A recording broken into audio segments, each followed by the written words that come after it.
Good morning, everyone, and welcome to Think Future TV. I'm your host, Chris Kalabukas, and once again, we're coming at you live from deep in the heart of Silicon Valley, California, the innovation capital of the world. We're talking innovation, startups, the future, not necessarily those, and not necessarily in that order. Maybe you noticed a bit of a change of scene. I've moved into a brand new studio. I'm not sure if I'm going to keep it this way, but think about it, see how it goes. So I was thinking the other day about disruptive innovation. I was thinking about change.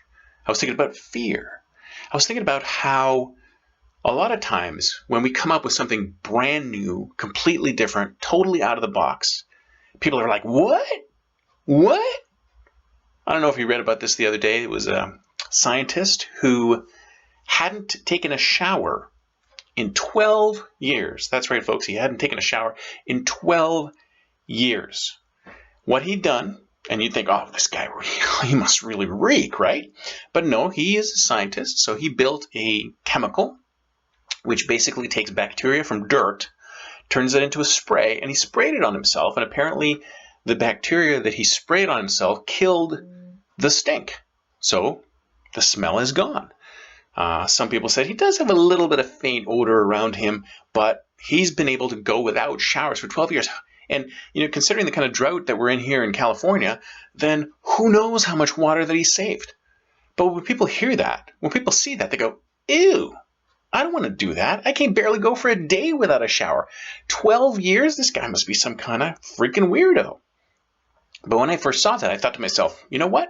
That is where we're going. I mean, if you believe in climate change and you believe in environmental change that's happening today, then we do need to conserve water. We do need to do things to conserve water. And if you ask me, that's pretty futuristic. Basically, we step into a shower, and instead of it being showering us with water, it showers up with some special chemicals that remove the smell, remove the bacteria, make us fresh and clean again without having to use water. I mean, if you ask me, that's an innovation. But a lot of people are like, ew, I don't want to do that. Let's not do that because it's a little too far out there. The problem is, that's where the innovation is. That's where the future is. That's where the interesting stuff is. So if you mention things, if you come up with ideas that are a little on edge, and people go, oh, I don't know. I'm not sure if I want to do that. I'm not sure. I mean, it seems a little to me. Maybe you get a little bit upset about it. That might be a good thing. That's telling me that you're actually going off in the right direction. I mean, look what happened when Google Glass came out. When Google Glass came out, there was a huge pushback on it. And if everybody had one of those things, they walked into a bar, they were like, hey, get the hell out of here with that. I don't know if you're recording me. It upset people, which told me, hey, we're being innovative. We're breaking things. We're coming up with new things. I might have pushed the envelope a little too far, but that's fine.